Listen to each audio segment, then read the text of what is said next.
Hi, everyone, and welcome to the Meru Media podcast. I'm your host today, Mukunda, and we are joined by Dr. Edwin Bryant from University Rutgers in New Jersey. He is a scholar that I've been following for 20 plus years.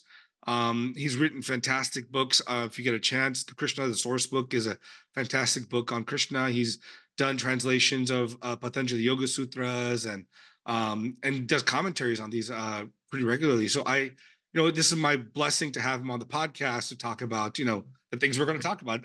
Dr. Bryant, namaskar, namaste. Um, Namaskar, Ji. Namaskar. how are you today? How's everything going for Oh, you? fine. Yes. Yeah, everything's going well. Sitting in front of a nice cozy fire here, so it's still cold enough to have a fire, but we had excellent weather. Yeah, And what? Yeah. I do fires at night here in LA. It's not, I mean, it's Oh, you're in cold, like LA. 40 Okay. degrees, but Right. I'll do a fire outside with the dogs and we'll sit outside. Of course. Yeah. Yeah. So, Um, I mean, Dr. Bryant, your work has been a big influence on my life because I really enjoyed. I keep referencing when people ask me about what's a good place to start with Krishna or to think about this. It's usually I would say sometimes Bhagavad Gita, but sometimes I also think Bhagavad Gita could be very difficult to read if you don't have a grounding in it. yeah. And so I usually send them to your source book because I think it's a really beautiful way of talking about the different engagements with Krishna throughout the time, historical time, right? Whether it's in the South, the Sure. North, the East, West, the Yeah. medieval, and I think Yeah. it really it gives people a means to jump on wherever they want to jump on. Yeah. And in that same vein, I want to ask you, how did you jump onto this?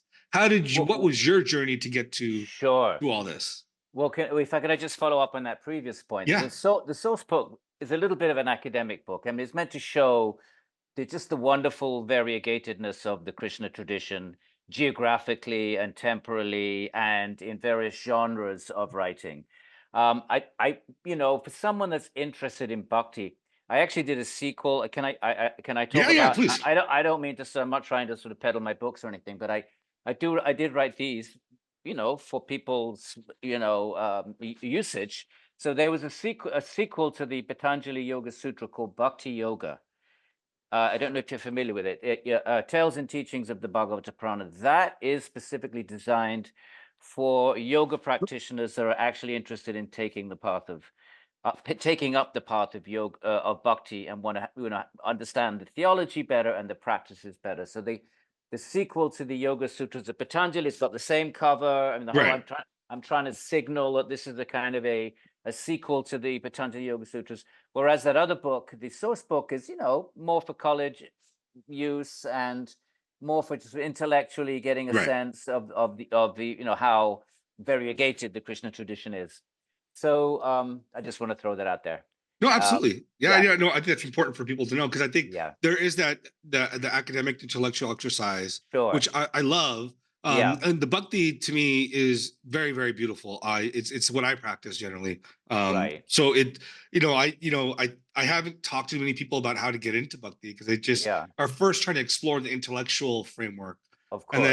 then that's a great place to start for the bhakti tradition. I mean that's what it was designed for. So whether it works or not, that at least that was my intention. Yeah.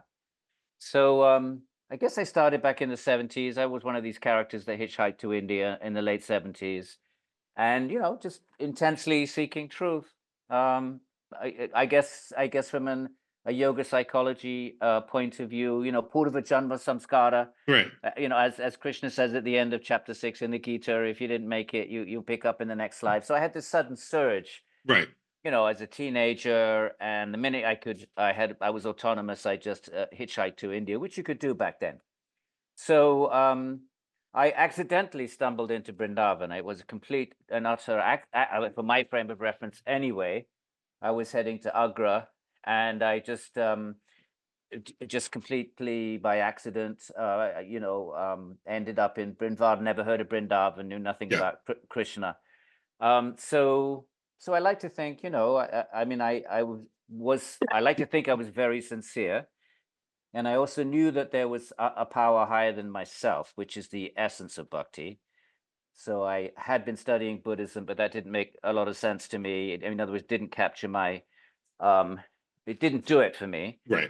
Because I just felt there has to be a higher being, a higher intelligence, which of course is the premise of Vedanta Sutra, right? The fifth verse, right? Ikshater, right? It's intelligent, right? Janmadhyasya yataha.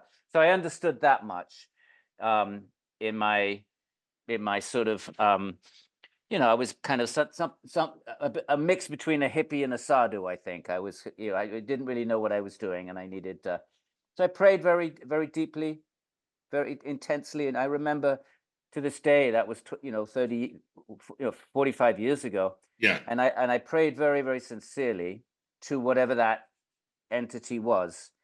And it was a deep and sincere, and like the Sri Vaishnavas would say, it was more in the mood of the kitten than the monkey.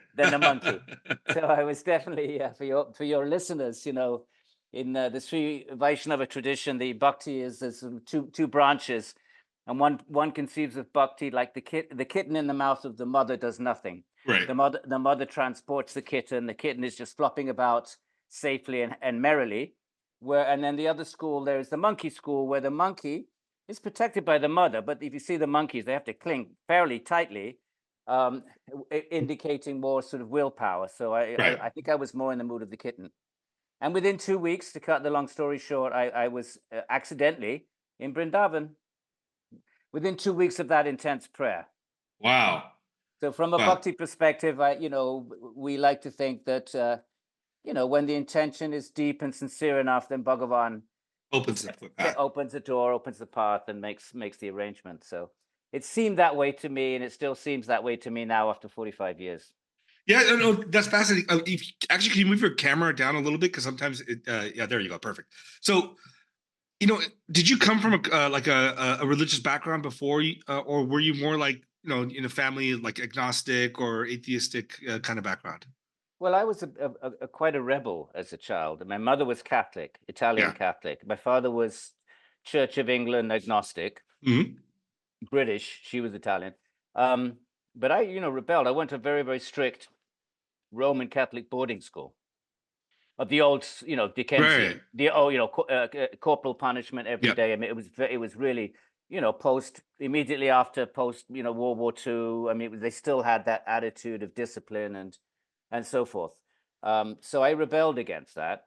So I don't remember being religious at all. Got it. Even though I was intensely indoctrinated. Well, I mean, the boarding school was run by Catholic priests. Right. So I wouldn't say I can't think that the samskaras from that experience carried over, because I don't feel I had any strong samskaras that somehow found a new home in bhakti. It didn't seem that way to me at all. Right.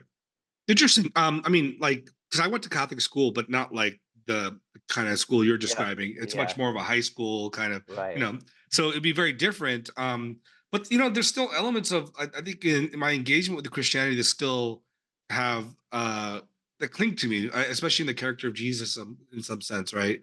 It's very engaging, the story and the narrative. Very sweet, very sweet. Yeah. In that sense, so when you were in Vrindavan, and did you find Krishna there, or was it like, how did you? I mean, going there is one thing. How did you become part of the Krishna world? Well, what I was seeking was, I made a vow I would never go back to the West. So I was very. I mean, I had, I traveled with no money. Yeah. So I was really a sadhu. It's just that I had no structure. I had no kind of role models. So I was coming out of the hippie subculture, but there were some intense seekers in that subculture.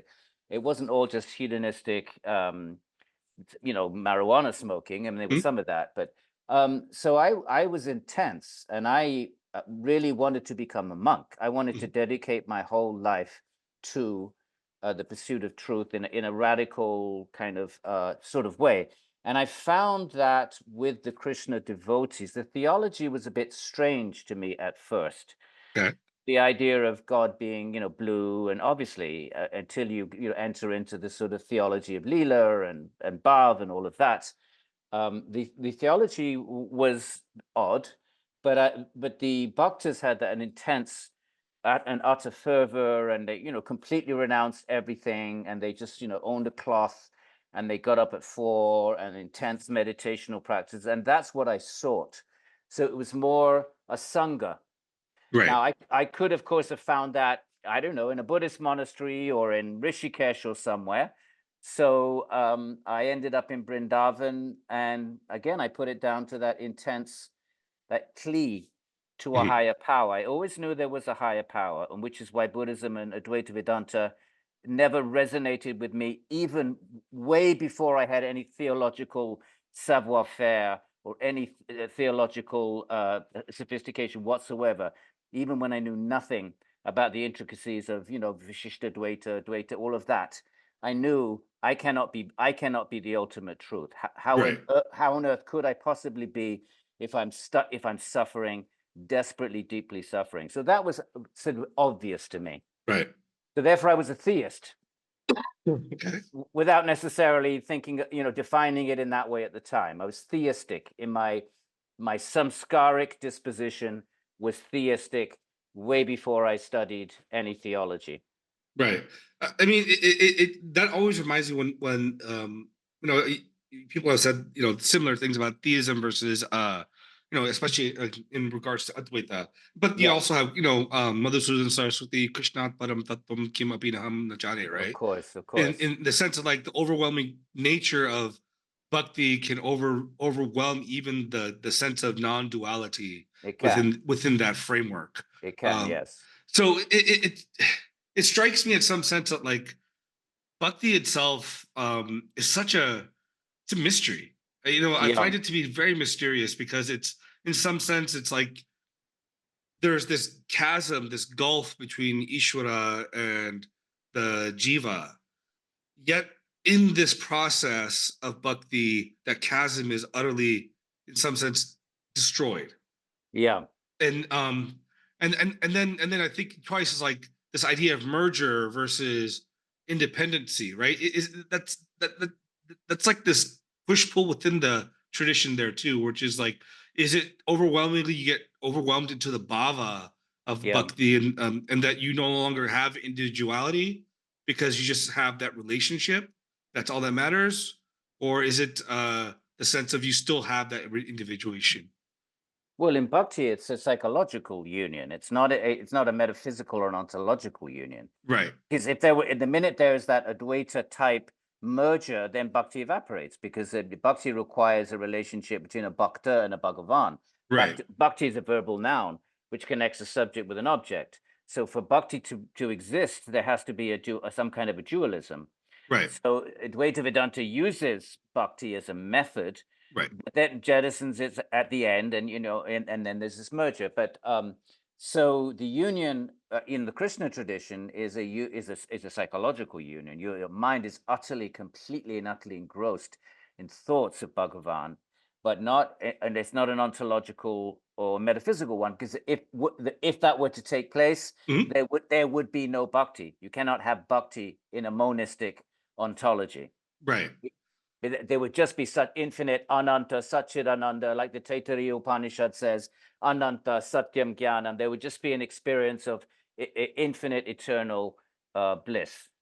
There would be no individuality, no mind to even think about these things. There would just be an infinite experience of bliss, and the bhaktas don't want that.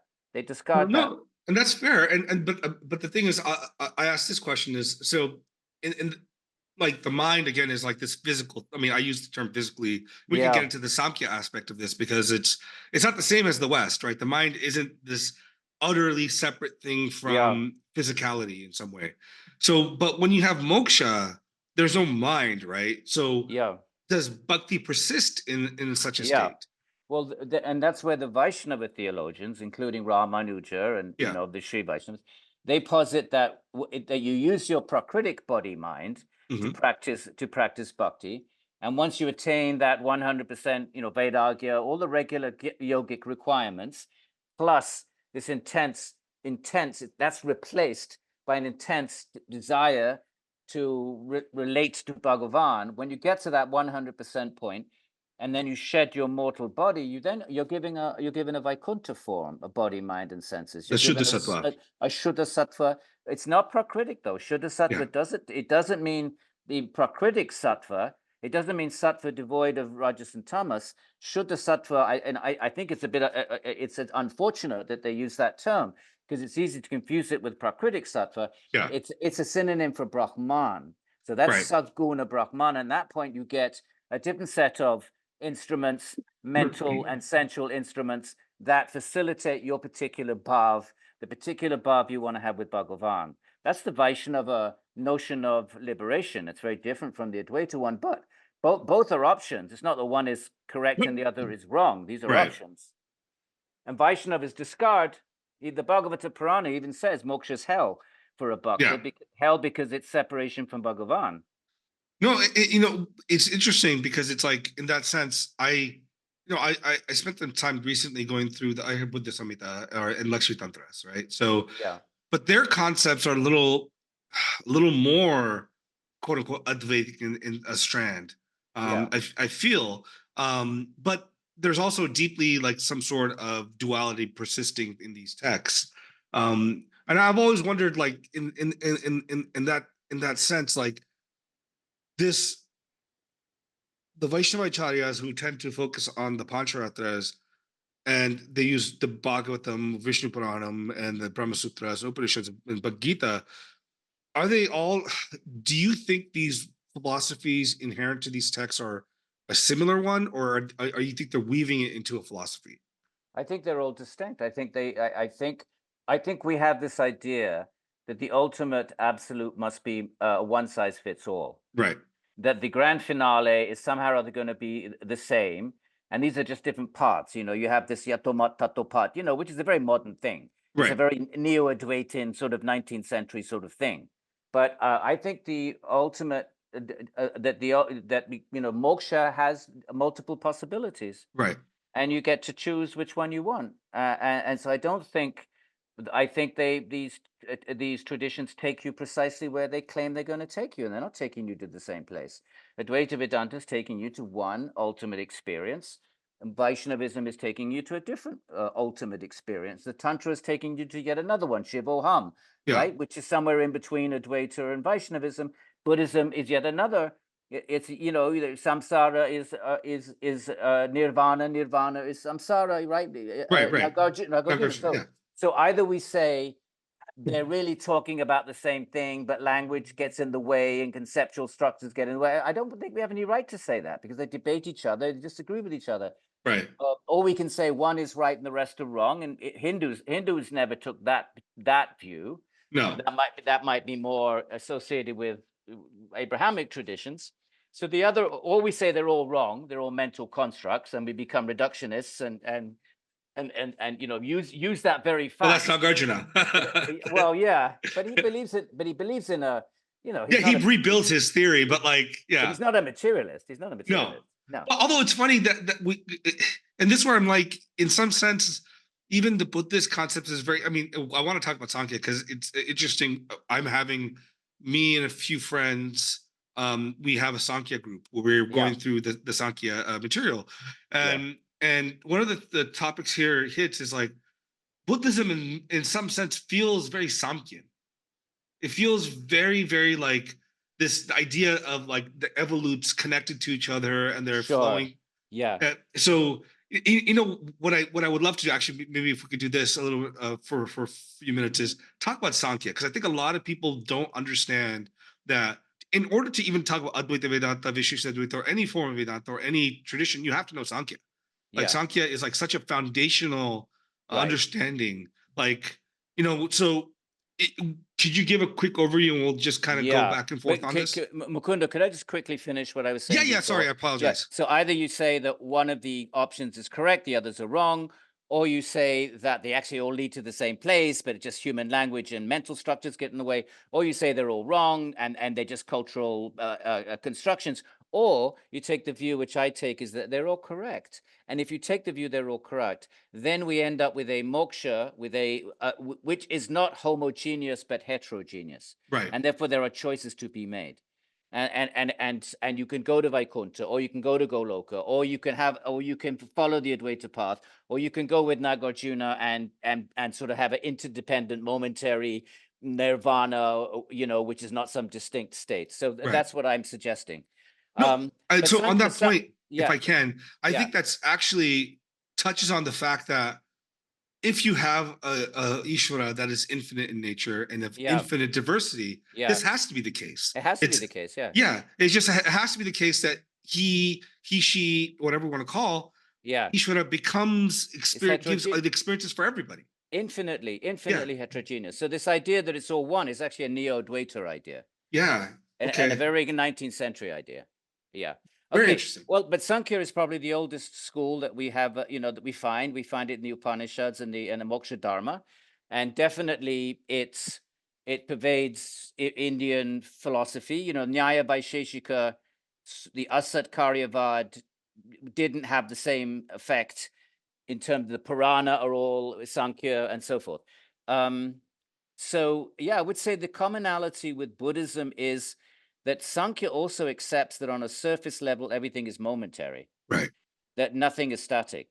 But whereas Buddhism would say momentariness itself is the ultimate ontology, Samkhya would say that momentariness, that interdependent momentariness, is going on within an eternal substructure of the three gunas. Right.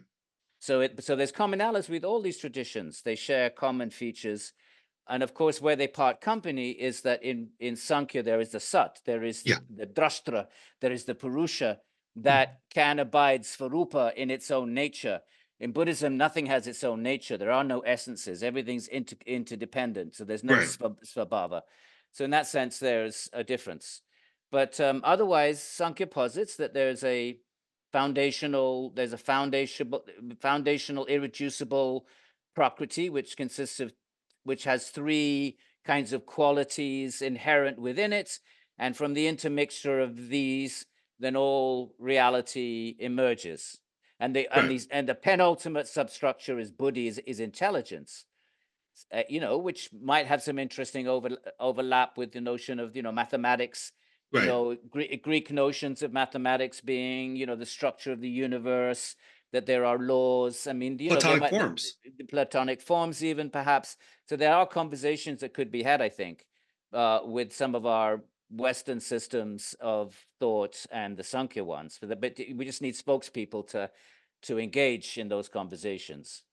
So we talk in Samkhya. So there's the Purusha, there's Prakriti, and from Prakriti, there is the jarring between the Sattva, Rajotamo, the causes, the equilibrium to break down, and then the evolution occurs. Yeah. Now, when we have like things like Mahat, Ankara, Buddhi, are these universal things that are ontologically universal, or are they like psychological in the way human beings are? Well, they're both. They start off as universal kind of universal ontological reals, as Larson calls them. And then when the Purushas are injected into this mix, each of them gets enveloped then. I think of it, imagine you blow up a balloon, right, for your kid's birthday party.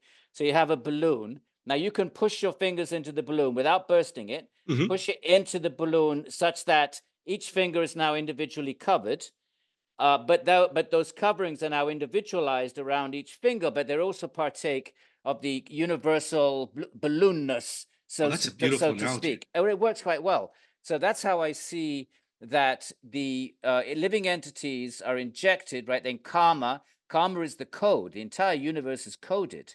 So right from the beginning, everything is what it is because of the accumulation of the karma of these infinite number of living entities, each and every one of their karma, but then until the next cosmic cycle, and except for the few who get liberated, each and every instant of their karma has to interact and correlate and overlap with everybody else's. So that's an infinitely complex set of codes, and therefore you need an omniscient Ishvara. Nyaya, that's one of the reasons Nyaya posits it. One of the reasons it gives it, there has to be an omniscient being overseeing that.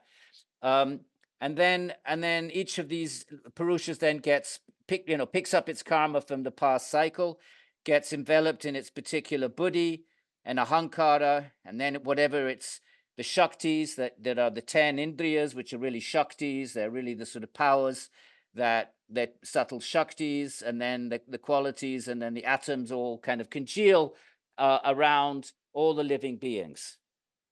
So it's a pretty Robust. I mean, it's robust, and it sort of covers it covers a large area of what is reality and why is reality there and how does it function. I mean, it sort of ticks a lot of boxes, that model.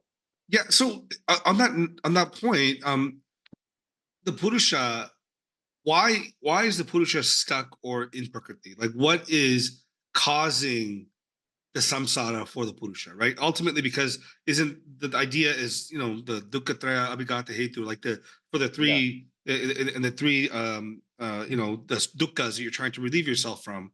But where does dukkha arise if the Purusha itself is pure consciousness? Well, that's a question that no one can answer that.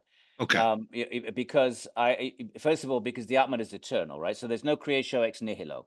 Right. So that is not even engaged in Indian philosophy. There's one little reference in the Brihadaranyaka where whoever it was, Yajnavalkya, somebody says, "Oh, my son, some say that the sat comes from the asat." Well, how can that be? How can that be, my son? And just dismissed. It's not even engaged. It's not even given the time of a day. So that idea of ex nihilo just does not feature in any that I'm aware of in a Buddhist or in any Indian philosophical conversation. So therefore, if it's not ex nihilo, it's eternal, Right. which is what sat means. Now, the idea of falling from an idyllic place, that's obviously not the Garden of Eden.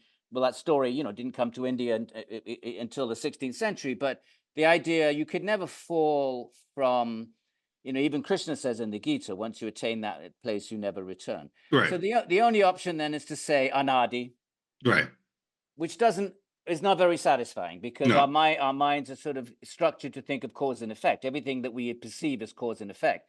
And to say that the Atman has been anadi, beginningless time, really violates our notion of cause and effect. So I'm not saying that's satisfactory, but clearly it's more satisfactory than the other options, which are ex nihilo, or that you fell from some idyllic place. At least the Indian way of thinking, I don't think they're really offering that. I think what they're saying is, like the Buddha said, if somebody shoots you with an arrow, Right. there's no point. They're not saying anadi in a really serious philosophical way. Right. It's their way of saying that we can't answer that. It's beginningless as far as we can comprehend. That is a question that lies outside of our time, space bounded way of thinking. So how it all started, we don't know, but we do know we're here and we're suffering. We're suffering the traya, the dukkha traya dukkha, the threefold suffering, and so forth. Yeah. It's fascinating because for a tradition that, except for Shankaras, which is Vyavartavada or Satyakanavada, the Satyakanavadas are so focused on cause and effect, right? They try to show chains of causation. Every opportunity they get, but this way, in this particular sense, they can't because the anadi nature of existence. So, given that it is anadi, what ties the Purusha to this moha, this delusion? Well, I think that's another mysterious thing, because the Purusha is completely other, right? Whereas Prakriti is, how can it glom on? Right. And so Krishna says, Devi, he esha guna mai, mama maya. That this is what is Maya? Maya is not some other thing. Right. Maya is nothing other than the three gunas, and it's Devi, it's divine, and it's mama maya. So the theists have to introduce Ishvara to explain how is it that something that is completely immaterial, how can matter cling onto it? Right. How can so therefore you have to introduce some kind of a bonding agent, and that would be that's Maya, and that's just Krishna's Daivi. So that Devi it's meaning it cannot be understood by Prakritic, by reason. So it's Devi, it's divine. It's just a Shakti of Bhagavān. So that's another one of those questions where you have an answer, but it's just you throw it in the lap of Ishvara. That it only by Ishvara's power could Maya glom on to what is in essence pure consciousness. Right. How does Ishwara Krishna in because his Samkhya does not have Ishwara, but the Samkhya of Krishna, and I think what I think is the Mahabharata Samkhya, clearly has Ishwara. So how does Ishwara Krishna respond to that? It respond to, I don't think he discusses it. In other words, how does Prakriti, how does Buddhi, I suppose, which would be the most subtlest, some Sankhya traditions say Ahankara is the first evolute, and some say Buddhi. It doesn't matter. They're Prakritic. How is it able? Because consciousness is so subtle, it should pervade everything. Right. Should be able to pervade everything. So how is it that it gets blocked and encapsulated? I've never seen that discussed in Ishvara Krishna, nor Gaudapada. Yeah. So it's if you have a non-theistic, and remember, most Sankhya is theistic. You're right. Because all the Puranas are Sankhya. Yes. They're all theistic. Mahabharata is theistic, Moksha Dharma, and so this Ishvara Krishna, he's even scholars have said he doesn't actually reject Ishvara. He just doesn't mention Ishvara. Right. Yeah, he doesn't postulate that. He never says it. Gaudapada explicitly rejects Ishvara. Gaudapada, the commentator. Yeah. And the Sankhya Sutras, which is considered much later, that says, Ishvara anivaryo is not necessary. He doesn't actually say doesn't exist. Right. It's not necessary, like Darwinian evolution. Right. It's not necessary to posit there is a God, but Christian theists will still say, well, God sets it up in the first place. Right. So saying something is not necessary is not the same as saying it doesn't exist or it is philosophically untenable. Right. So I think we should be careful about this notion of a non-theistic Sankhya. Clearly, it did exist because Vedanta engages some form of non-theistic Sankhya in the second pada. So we can't say there were no non-theistic Sankhya, but what we should be careful about saying is that Sankhya is non-theistic, which is how you sometimes find it in the intro to Indian philosophy. That's not the case. Right. The majority of Sankhya traditions were Ishvaravada. Yeah, no, that's fair. And follow up to that is, so the Buddhi or Ahankara is the most subtle, and then there is Purusha that's supposed to pervade everything. What then is the relationship of the manas to Buddhi and to even the Purusha? Well, you need to have something that monitors the input of the senses. Okay. Because otherwise, every single sound, like if we stop talking for a moment, you pay attention, there's probably a buzzing somewhere in your house, maybe from the refrigerator, maybe from your computer. There's probably some background noise. Right. Maybe from a car going by in the street. So if you just focus for a second, you'll hear something, right? Yeah. Okay. Now you weren't listening. You didn't hear that a minute ago. No, but it was there. Correct. It's not that those sound waves were not entering your ear. So therefore, that's one reason why you posit there must be some kind of an internal organ that's blocking those unnecessary sounds. Otherwise, you'd be overwhelmed. Right. And so therefore, you need an organ that monitors the otherwise overwhelming input of the central data, and that figures out what's important. You need another kind of entity or some property that possesses it. Otherwise, otherwise you'd think there'd be no difference between you and the wall. Right. Why, there has to be some sense that this information is connected to me. There's some kind of a sense of proprietorship over all this data. And then there has to be, and then according to the Sankhya way of thinking, then there needs to be another entity that determines, well, what's important here, what's immediately important, and what do I do with this information? And there's some kind of a determination of a intellectual entity that decides what to. So the manas is just, it's called the sixth sense actually, because it's an interface.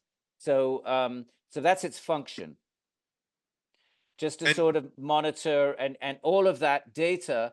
And also, if you didn't have a mind, you'd be omniscient. Right. Oh, Your consciousness would be contact everything. right. Okay. And karmically, you're not entitled to that. You and I. Right, because we're still bandhas. We're bound in so we're limited. We can only see a certain distance, hear a certain range, and so forth. That's our karmic sort of conditioning. So if you didn't have a, in addition to the function I mentioned before, if you didn't have this kind of layer, consciousness is like light. It would just pervade the whole universe. Right. It's even more subtle than light. I mean, if light can pervade, 14 billion years ago from the Big Bang, we have that light. So what's to stop if nothing is stopping it? No atmospheric barriers. So nothing can stop consciousness unless it's bound. And we are bandhana. Yeah, that's bound. That's what the antakarana is, a bandhana. So therefore, that's the other function of the manas and the subtle body, is to restrict. And each and everyone has different restrictions. Dogs can see further, Right. and all the rest of it. Yeah. So it's like a limiting adjunct. Oh, that's interesting. It's a limiting adjunct, and it's also a monitor of Right. information. So now it's, I mean, and a lot of people, they get into yoga, but they don't think deeply about how deep Samkhya is connected to yoga, right? Yeah. In this sense. So whereas the way I see it, Samkhya gives you this framework to think about Purusha, Prakriti, the mind, Yeah. and all these things. Yoga gives you the means to address it. Would that be correct? Yoga, Samkhya gives you an understanding of your metaphysical situation. Yeah. Of who you are and where you're located and why you're located there in this body and in this world. So it gives you that information and informs you also that you're suffering and that you cannot resolve that in any material sort of way. So that kind of information is Samkhya. And then yoga gives you a method to get out. It assumes Samkhya. It assumes. In fact, yoga was Samkhya in the earlier part of the tradition. It wasn't a separate school. Right. When Vyas writes his commentary, is Bhasha, at the end of each chapter, he says, thus ends the chapter on Samadhi Pada on Samkhya. Vyas thinks he's writing on Samkhya. So when do you think this demarcation between yoga and Samkhya occur? I don't know. I mean, the idea of the 6 schools is, I would say, recent. It's certainly not more than 1,000 years old, or recent by, Upanishadic time. Yeah. And the earlier doxographies are actually Jain and Buddhist and Advaitin, actually. And they have different numbers of schools. They have 12 or 16, or they're not. So when does the idea of 6 school emerge first in the literary sources? Andrew, what's his name? Nicholson. Has written on that. I can't remember, but does Shankara know about 6 schools? I'm not sure about that. Well, we could check that, but I doubt it goes much. If he does, I doubt it precedes him by very much. Interesting. The idea of these 6 schools. So how did that come to be? Who knows? Some Brahmana, with a very powerful intellect, and has the ear of a king, a Maharaj somewhere, and and with a big school, how else could it have taken place? Because earlier doxographies don't speak of 6; they speak of different numbers. Right. I mean, even Madhava, the Madhava, what's it called? Savadasha Samgra. Yeah, he's got 16 schools in that. Yeah. And that when is that? What date is that? 16th century, I think. 16th century. Yeah. 16th century is not talking about 6 schools. That's very interesting. I mean, on the yoga side, I've read the Patanjali Yoga Sutras. I've read a couple commentaries on them. I find it to be such a powerful text, and like it understands psychology and the human mind in such a way. I find that until the modern age, not many people had a sense of that. And the way that the mind functions and attention and where the source of suffering comes, right? In that sense, what would you say is the purport of the entire Patanjali Yoga Sutras? What is it to get to Bhakti, or is it to get to Kaivalya? Is it to get to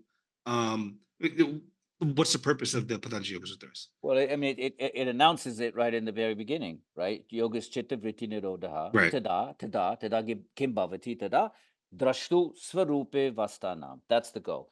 That the seer can experience its own nature. Avastha can be situated in its own nature. So that's not bhakti.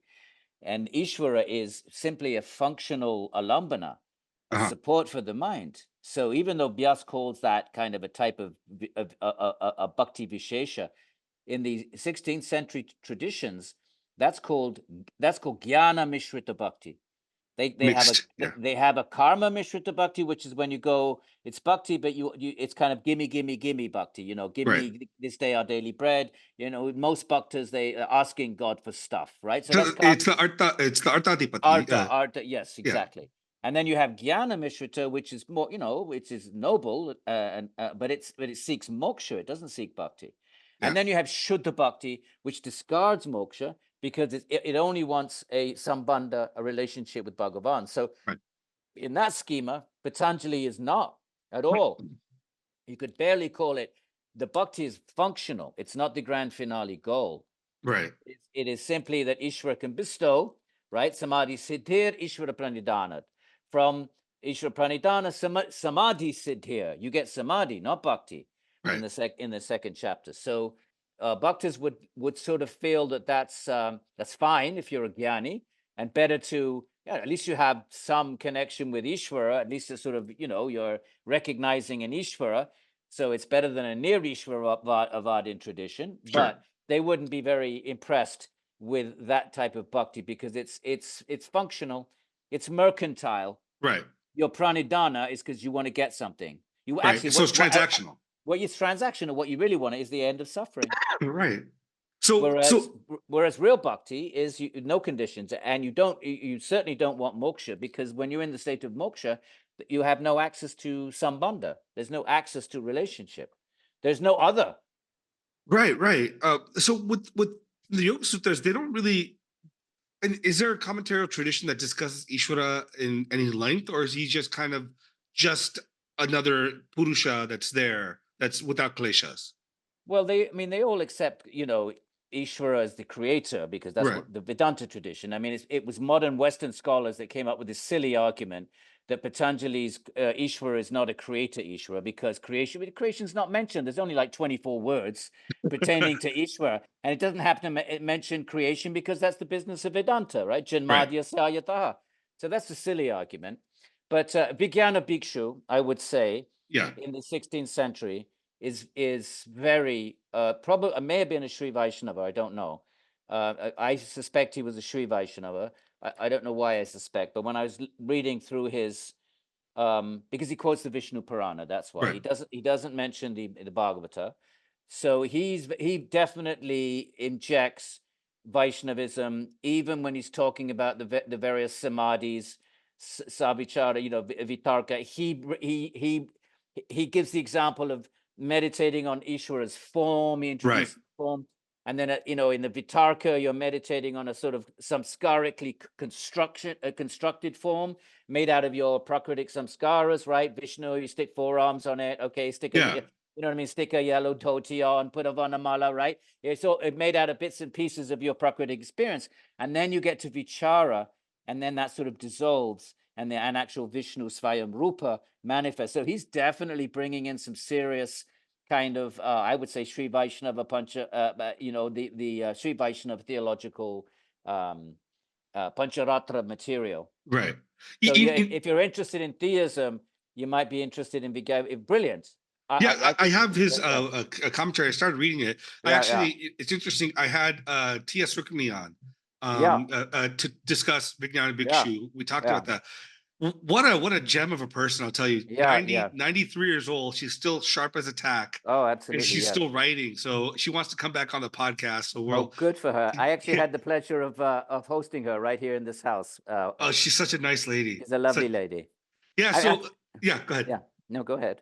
No, I was just saying it's interesting you brought up Vijnana Bhikshu, because just we're having the conversation and how uniquely he approaches the Brahma Sutras. With, you know, the yoga darshana that he brings into it. It's actually fascinating. Yeah, and vice versa. Yeah. He brings Vedanta into his yoga bhasha. Yeah. But he's not given enough credit, I don't think. There's not enough people that study him enough. Well, he was later, by that time, basically you had Vyas and Vachaspati Mishra, and those were the kind of, that was the Shastra. Yeah. That was, and then maybe a bit of Bhojaraj, but really it was Vyasa and Vachaspati Mishra and he's 16th century. By that time, the Yoga Sutras was pretty much on a decline in the sense that it wasn't receiving much intellectual attention. Right. After Vijnana Bhikshu, I would say until Hariharananda, it was pretty much, and there's been statistics there from the early colonial period. There was no living Yoga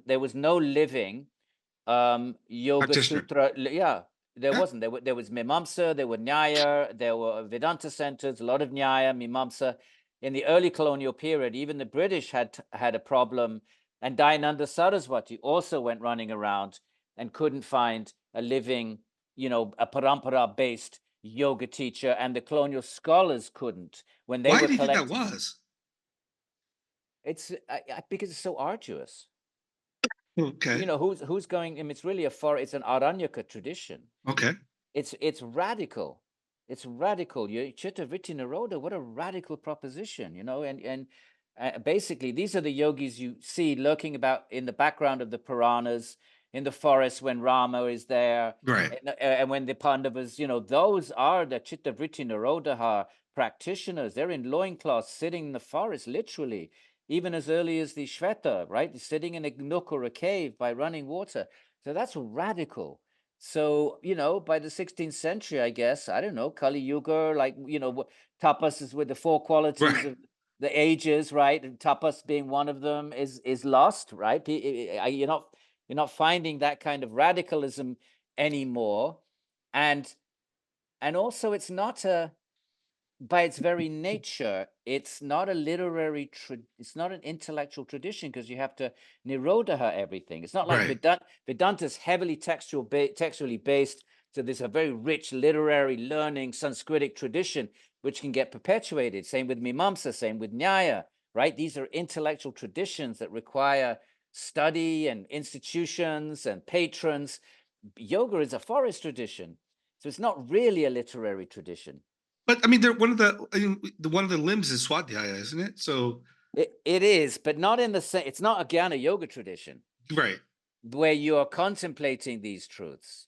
Ultimately your svadhyaya is to give you jnana so that you know that there is a drashtra lurking Ah. behind, right? Because that is presupposes, if you do chitta vritti nirodha, tada drashtuhu sarupe vastanam, it presupposes you accept that there is a drashtra in the first place. So Yeah. how did you get to that point? Well, you did your svadhyaya, you did your jnana yoga, and that's how some commentators interpret atta Oh yeah. yogana. Wow. Now you've done your jnana.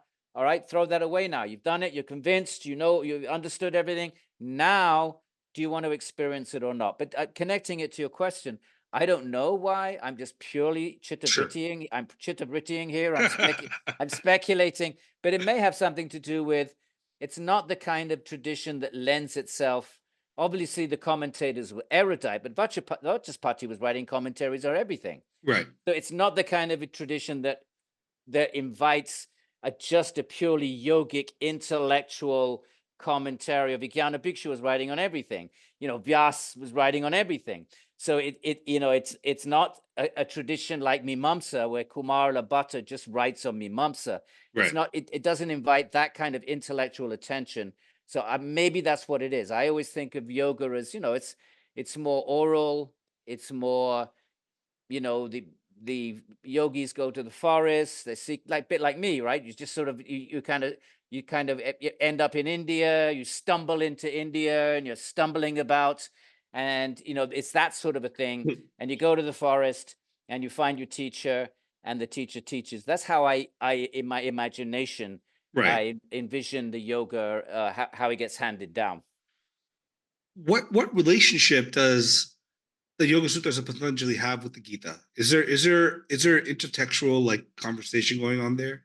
I would Or say absolutely. The terms abhyasa, vairagya, for example, that nirodha right there in the 6th chapter. Arjuna says to Krishna, "I can't do this. It's more right. difficult." And Krishna says, "Yes, but you abhyasena, vairagyena." So you have this commonality. The 6th chapter of the Gita is Patanjalian. So you have the same language. So it's all coming from a common pool. So but especially, the guru, Ishvara is guru, and he's omniscient, and he's the teacher of the ancients. And Krishna says, I come, dharma samstapanartaya sambhavami. You get. So you have. I would say there's no question that the two texts are coming out of the same yogic milieu. Right. Vedanta, Upanishads, Gita, Yoga Sutra, Mimamsa are all coming out of a common moksha dharma of the Mahabharata. Yes. They're all coming out of a common pool, as are other traditions. I mean, Buddhism also, I think. Right. Jain, they're all dipping into the same terms and concepts. One of my favorite lines in the Gita is that Tasmat Yogaya Yujisva Yogata Karma Sukoshalam. I thought it was such a beautiful description of what yoga essentially is, right? But it's new though. Yeah.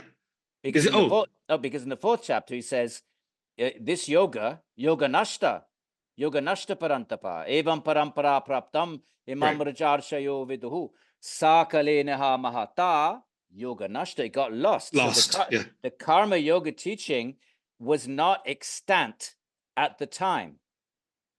And Krishna says, I'm reestablishing it to you, Arjuna, this yoga karma sukho shalam. Samatvam yoga muchyate, that 2 verses earlier, right? Right. Samatvam yoga muchyate, that's 248 and 250, yoga karma sukho shalam. That's brand new. Arjuna is confused. Twice. In the beginning of 3 and beginning of 5, he says, "Why? I don't get it. Why are you telling me you're preaching yoga to me, and then you're telling me to engage in this war? I don't understand. Tell me clearly, what should I do?" Why is he confused? Because yoga meant chittavritti nirodha at that point. Oh, wow. Okay. And then Krishna comes and he says, okay, there were 2 types of yoga. There was yoganam, sankyanam. There was the Samkhya for the jnanam, and then there was yoga for the there was karma for the yogins. So there were 2 kinds of yoga, he says, established by me in the beginning. Right. And one of them got lost. Because that's the branch from Vivaswan to Manu and so on. All of that, but that's the karma. What you're saying, karma sukho shalam, that got lost. And he's bringing it back, reestablishing. He's reestablishing. Okay. Yeah, because you can't make up new stuff in Vedic tradition. You have to. It has to be eternal. Right. You have to connect it always back to. Always. You can't. Not even Bhagavān can make stuff up. He has to say, "Oh no! In the beginning, I gave it to Manu, and Manu to Ikshvaku, and it came down." Even Bhagavān can't say, "Look, I'm Bhagavān. I do what the hell I want. I'm introducing a new type of yoga." Even Bhagavān can't do that. He has to connect it to tradition. That's the Vedic way of thinking. Right. No, that's why it's Sanatana. But that's interesting too, because when you put in this context, when you talk about, again, Bhagavān's infinitude, at some point he had different types of yoga everywhere. So to say he'll bring it back new, there's no newness, right? In that sense, it's going to be cyclical, in that sense. No, but that's interesting. So when we talk about, so many people will say, when it comes to like the Gita, they'll talk about, for example, that it's jnana or karma, jnana, bhakti, or the highest is jnana, then bhakti, then karma. Advaita would say that. Advaita would say that, right? And then Ramanuja would not say that. No. He wouldn't say that. No, but most people that I know are Advaitins, and they tend to take this position that there's this hierarchy of yogas, right? From karma to bhakti to jnana. But the Gita it hierarchizes bhakti in several verses, quite clearly. I don't see how anyone could read the Gita and construe jnana as higher than bhakti, because it's explicitly stated that bhakti is the highest. Look at 12, the beginning of chapter 12. But is the nature of bhakti and jnana almost 2 sides of the same coin? Like, in order to be in love with something and to be devoted, you have to know it, right? And then the knowledge of that should reify the devotion you have. Because the way I thought about this is like, there's jnana leads to bhakti, leads to parama jnana, leads to parama bhakti, right? Go ahead. Well, it depends on how loose one wants to use the term jnana. I always understand jnana as the traditions that take you to your Atman. Okay. Yes. So for me, the jnana, and wherever it's used, the jnana traditions are, which would be Samkhya, which would be Nyaya, which would be Advaita Vedanta. The grand finale goal is your Atman. Right. Whereas Bhakti piggybacks on that, because you're still an Atman, Right. but introduces an eternal distinct Bhagavān. In the Jnana traditions, if there is a Bhagavān, it's secondary and it's supportive of the goal of you realizing your Svarupa. Right. So Advaita Vedanta has Bhagavān, right? The Advaitins are doing the pujas and and all the rest of it, but that Bhagavān evaporates at the end. Because that's Upadhi. Yeah. It's an Upadhi. And likewise, Nyaya has an Ishvara, but that he doesn't figure into moksha at all in Nyaya and Vaisheshika. And Sankhya, okay, well, we discussed that. So I take Jnana to be that cluster of traditions, the goal of which I think of it in terms of the goal, not method. You're saying you're taking it in the sense of method. Yes, sure. You have to know Bhagavān, and you have to clearly there's jnana there. But but it seems to me when the term is used in the moksha traditions, it's used for those traditions where the grand finale goal is the Atman. Okay, that's a very interesting take. I mean, I think you're probably right on this, more so than I am, or because it does seem like like the idea of sitting in swabhava is so important for them, as opposed to the relationship or the recognition that one swabhava is dependent upon Ishvara's existence and Ishvara's own swatantra. Yes, and do they use the term svabhava, or do they use the? I mean, Patanjali uses the term svarupa, which is a little different, because bhava is a state of mind, and obviously, when you're in that state of moksha, it's not at that point. It's not, unless you want to take bhava to be existence, which I take it as existence. In that sense, that's fine. Yeah. I mean, I think Vaishnavas are, the goal is clearly eternal relationship between two beings in saguna modalities, in realms within Brahman that are saguna realms, which condensed, which can mean nothing other than condensed consciousness. Right. Ganna Chetana. Right. Those realms are not prakritic. So what are they? But their forms and qualities, everything. It makes perfect sense to me, because if you had an impersonal ultimate, then why would you have variegatedness and personality in the effect? But in a Sakarya way of thinking, if the cause of everything is impersonal, why does personless, qualityless, nirguna, why does it just suddenly manifest a world of variegated? It makes no sense. It makes better sense to think, well, the ultimate cause must be saguna, variegated, but the metaphysics of that realm are Satchidananda Brahman, and then you have this kind of prakritic, reflection of that, which is still form and personality, but governed by different laws, governed by karma, and ultimately prakriti is inanimate. And on this point, like the sadguna nirguna thing, it's a struggle. I mean, not struggle for me. The way I think about this is like, and I had Chakravarti Ramprasad, we discussed this for a moment, and the idea of nirguna, I think within at least particular Ramanuja tradition, nirguna doesn't mean without qualities, without any qualities that are prakritic. Yes, like understanding, like the way we think about being in this world is not the same kind of being that Ishvara has. Or so it's because it's difficult for me to think of any being that has no qualities, right? Like even being itself is somewhat of a quality. So when you say Satchidananda, that's a quality of some sort. Yeah, although Shankara would resist that. He would say, because he doesn't like the idea of substance quality, because that creates a dvandva, a dvaita. But yes, I agree. I hear what you're saying. Yes. So nirguna, because you see, Ramanuja has to account for, the Vedantin has to account for every single statement in the Upanishads. Right.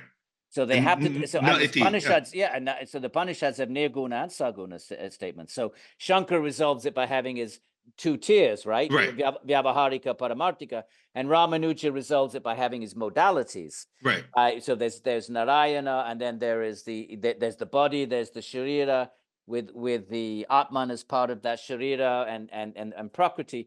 So therefore, he nirguna for him means Bhagavān is near prakritic guna. Yeah. Because guna just means quality. Quality, Whatever it doesn't mean there's nothing preventing Brahman from having gunas. It's not that Prakriti exhausts the entire semantics of the word guna. So therefore, Right. you could have Saguna Brahman, which is Brahman with not just the gunas of Sat and Chit, but why can't you have Rupa and other Right. types of qualities and shape and form and color and tech and all the qualities that you find in Prakriti? Why can't you have a divine prototype with the same, like Platonic forms or something, but not quite, where all of those qualities, the tanmatras of Right. Samkhya, have a Brahman equivalent? It makes much better sense from a Satkaryavad point of view to say that whatever's in the effect must have some exist. kind of causal origin, right? Plato understood that in his own way.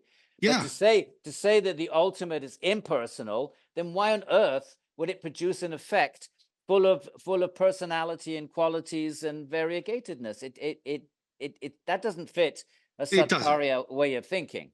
So I was watching your a lecture on God with and without forms. I think it was a Vedanta Society. Yeah. That was a year ago or something, or 2 years ago, I forget. Yeah. And I thought it was interesting you brought in the perfect being theology in that discussion.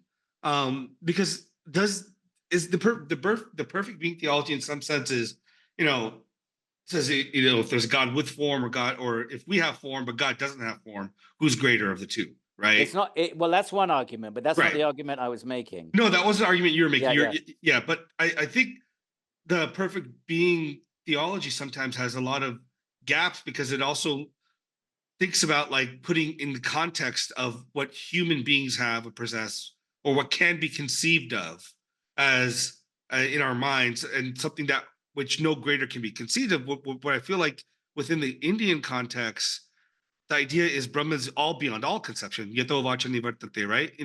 All that stuff. So it's the perfect being theology. Sometimes I don't know if it fits within well, that's fair enough. But Yeah. if I may, Go ahead. Yeah. The Vedantins right away, Ramanuja right away, the beginning of the Vedanta Sutra says, look, you cannot know through reason of Right. Bhagavan. You can the furthest you can get is with the Nyayikas, and you can say that the world is a product. All products have to have producers. Therefore, and that's the whole Nyaya argument. And they go back and forth with the Buddhists for a few centuries, fine tuning and tweaking that argument. Okay, so but reason can, intelligent design in our modern context, that there must be intelligence behind the universe. Reason can take you that far. And then Ramanuja says, for any other information, it has to be revealed. Yeah. So in the Indian tradition, you have Purāṇa, the Puranas, which is the revelation where Bhagavan manifests, like as Eliade, Mircea Eliade might have said, bursts into human space and time. Right. So there's revelation. Now, and in those forms, and especially in the Krishna tradition, I think it's fair to say that all the forms are considered beautiful. Right. But beauty is stressed a lot. It seems to me is stressed massively in the 10th book of the Bhagavata Purāṇa. So we have revealed, if we accept Shastra, right? If we accept the Shabda Pramana, which is the only way that one can know anything about God other than that God is intelligent.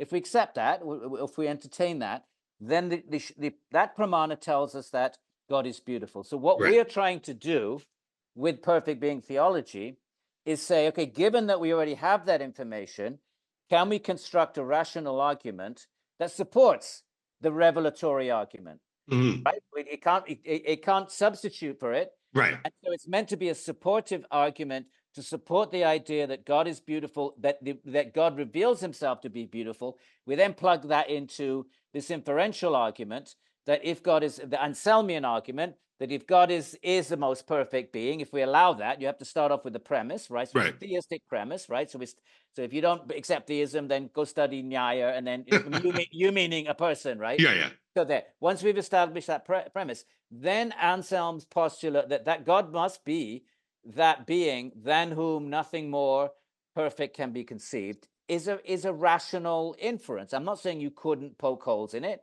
You could challenge it. You could say, why? Why can't God just be an imperfect being, right? But if you accept that, then a beautiful being is more perfect than a non-beautiful being. And if that's the case, if we can accept that, at least as a rational argument. Right, I'm right, absolutely. not saying it's a knockdown argument. It's a rational argument. If we accept that as a rational argument, then the next step is, well, beauty manifests in form. And then you end up in a place where God, where you now have a rational justification for a notion that has been discarded in Western theism from the 3rd century onwards. Right. Because of Right. Aristotelian and Platonic notions of form being necessarily and exclusively material. Right. So you now have a counter argument suggesting in defense of Hinduism. Right. What's Hinduism? 95% of Hinduism is Murtis. Forms of murtis. Yeah. So now, if that religiosity is to find ways of communicating with Western religions and Western samskaric inheritances from the Old Testament, we're going to have to create these kinds of arguments, which maybe the acharyas never had to deal with. Right. That's fair. That's all I was doing with that, is wheeling out. And most of the time, I'm just representing traditional arguments. But in this particular case, it's such a hot button issue. Right. You know, God with form. It's such a sort of bang. You know, if you want a clash of theism, there's nothing more dramatic than that, right? Thou shalt not worship the graven image, right? Thou shalt that. You know, even if people in the West are not theistic or not religious, they still inherit those samskaras, right? So they still are going to be uncomfortable. They won't know what the hell to do if they ever go to an Indian temple. So the idea is simply to create a rational support for what is the primary pramana when it comes to God's nature, which is Shastra pramana. So that's very interesting. I actually like that entire line you just presented, because I think that's a fair argument, because many times I do get into conversations with Christians or Muslims around the idea of form and why we worship form, and then this is actually really good arrow to have in the quiver. God must be beautiful. Just remember that God must be beautiful, and beauty. It's the same word in Sanskrit, rupa. Yeah, rupa. Yeah. Rupa is form and beauty. Yeah.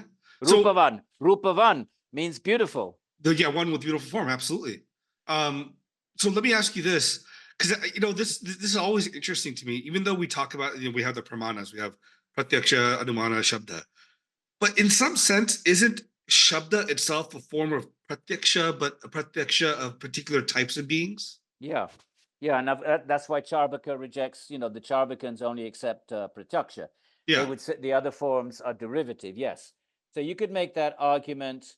It's just, I think the Nyaya, those that support Shabda would say it's a different source of knowledge because it's mediated. It's not immediate like pratyaksha is. So they would have a response to it. But Shankara says right away that they agree. They agree that the other pramanas are based.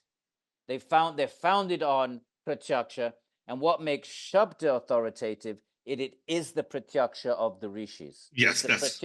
And we could add Ishvara. He doesn't mention Ishvara, but we could add Ishvara and the rishis, and they are then handing down their pratyaksha experiences. So they, in that sense, they're agreeing with Charvaka, but they just feel that it has to have its own category because it's not immediate. The Shabda Pramana is mediated and secondary, and Pratyaksha is immediate and in primary, and therefore they want to sort of say there's a distinction there, and they both have a good point. And Charvaka says, well, but ultimately it's all Pratyaksha, and that's also true in its own way. And Shankara seems to even kind of point to that when he says, okay, yeah, well, the origin of Shabda is, after all, Pratyaksha. So paralokika. Remember that there's alokika and lokika. All three of them have lokika and alokika variants. Right. So Shabda can be just mundane Shabda, or it can be Upanishads. Right. Anumana can be fire and smoke, or it can be there must be an Ishvara. Right. Alokika and Pratyaksha can be the tree in my garden, or it can be Swarupa Vastanam, drashtuhu, the perception of the nature of the Atman itself. Right. So how would you think about, like, for example, and I consider this sometimes. Could people consider the Quran or the Bible as Shabda? Yeah, I don't see on what grounds Right. one could deny that, Right. especially given Krishna says, "Yada yada hi dharmasya glanir Yeah. bhavatu," right? Abhyutanam tadatmanam sujamya. I mean, he's not saying it's a one-time thing, Right. like Moses coming down from the mountain with the Ten Commandments. It's a sort of one-time thing, and and Jesus, okay, that's kind of a one-time thing. Although they're still waiting for a Messiah, which is another Right. kind of but it's a one-time thing type model. Right. That's never been the Indian. Krishna Bhagavatam says the avatars are like the waves of the ocean. Right. So therefore, on what grounds can one deny the Shabda status of the Old Testament, the New Testament, or the Quran? I certainly I don't see what grounds one and even Bhartrahari, even Mimamsas say, well, the Malechas, well, they have their dharma, they have Yeah. their dharma and it's appropriate. Or even the Mimamsas, right? They're about as right wing as you can get, right? They're the ultra conservatives. They even say, look, the Greeks, the Yavanas have their dharma, and that's fine. Yeah. So they So, even yeah. so how do we as practitioners, we have our tradition to practice it. How can we think about, do we integrate with other traditions outside the dharmic fold? Do we not? Do we just do what Bhagavan has told us, or do we take a wider view? I mean, what are your thoughts on this kind of stuff? I don't think there's any one size fits all. There seems to have been an impulse in the 60s and the earlier part of the 20th century for some of the big Hindu figureheads to send disciples to the West. Right. And so you had Shivananda sent his disciples, and you had, Vivekananda came over. There seems to have been this impulse to go share the knowledge systems of India. You don't have much of that in the pre-modern. You do have, the Digvijayas of Shankara. You do have debates and stuff, Right. but it doesn't seem to have been. The Buddhism, of course, has this sort of missionary impulse, but within the Vaidika traditions, less so. In the Chaitanya Mahaprabhu, perhaps is an exception, Right. where that's pre-modern, and he's going around India spreading the name of Krishna, and of course, then the Krishna tradition is a natural internationalization of that bhav. So I think it's up to everybody. I think the rishis perceive the world as a place of suffering, Right. and they identify its underlying causes of vidya in their various different ways. And I think if we have that level of perception, and with compassion, Right. accompanied by compassion, if we have anything like that, we might be, encouraged. Our sense of compassion might impel us or propel us to sort of somehow share these teachings, and that seems to be the motive of the great beings. They had no other motive. They just they saw suffering. They understood the ultimate cause, not the sort of surface level cause, but the deep level cause. Right. And they took on the role of teachers. So it seems to me that those of us in the West, why should we be any different? We could also try to cultivate that level of, first of all, vidya, of seeing sameness, number one. Number two, seeing sarvam dukkam, that Yeah. everyone is suffering. And three, seeing the underlying root, understanding it, in terms of our own experience from the Shastra, the various ways to understand that sarvam dukkam. And finally, feeling some kind of a inclination to share the solution to suffering, just like a doctor might Right. do. Right. So I think it depends on our bhav. It depends on our. We're in the West. Yeah. So if we were in India, we might be, we meaning anybody could become a great being and go around and sort of knock on, and sort of make themselves available to. How does these traditions? How are they kept alive? How Right. do they spread? Right, they must be There must be spokespeople that keep these traditions alive, that are resources for people to come and seek guidance and maybe some of them go out and make themselves available. So we're in the West. So why should that type of a mindset, that type of a compassionate way of thinking, why should that come to an end in the West? Why can't we also follow in those kinds of footsteps? So that seems to me what we could be doing if we chose to. Yeah, and this is something I've been trying to do also on this podcast, is to engage with other traditions, Christians, Muslims, Jews, to really understand where we find ourselves in some, like, that these mystical experiences within these traditions. It seems to me to be ubiquitous across all humanity. Yeah.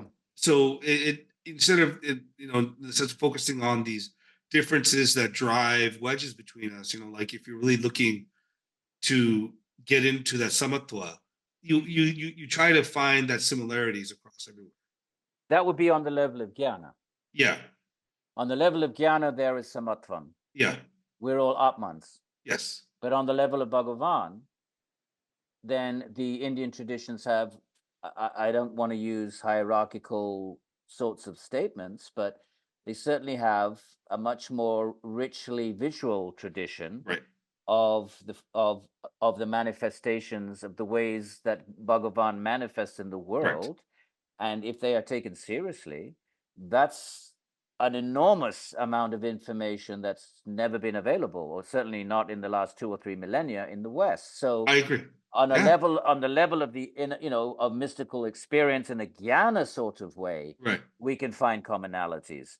But when it comes to bhakti, that's a different kind of project, trying to somehow at least gain beginning with some respect or some theological understanding Right. of what these forms are. Maybe that's a first step, because otherwise they're just considered mythological and Right. superstition and irrational. And Hinduism is not very respected. Bhakti is not very respected I in agree. the academy and so forth, because it hasn't been presented theologically.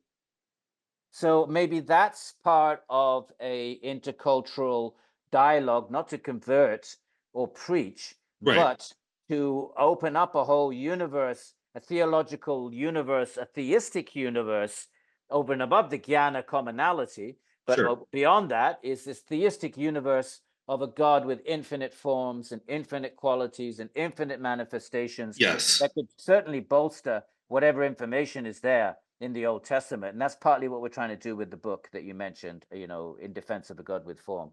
In other words, yeah. No, I think this is beautiful because, like, it seems to me, and you can correct me, I feel like this might be why you decided to come back to the West and study and become a professor. Was this like this drive to get Bhakti out there and to present, this in an academic way? Yeah, it was that once I got into academia, I stumbled into academia accidentally, just like I stumbled into Vrindavan. So it seems like my life is a series of stumbles and well, not missteps, but unexpected steps. Um, yeah, that was partly it. And I did live in an ashram for a number of years, and became a little disillusioned with usual flaws of institutionalization, and also the sort of the guru.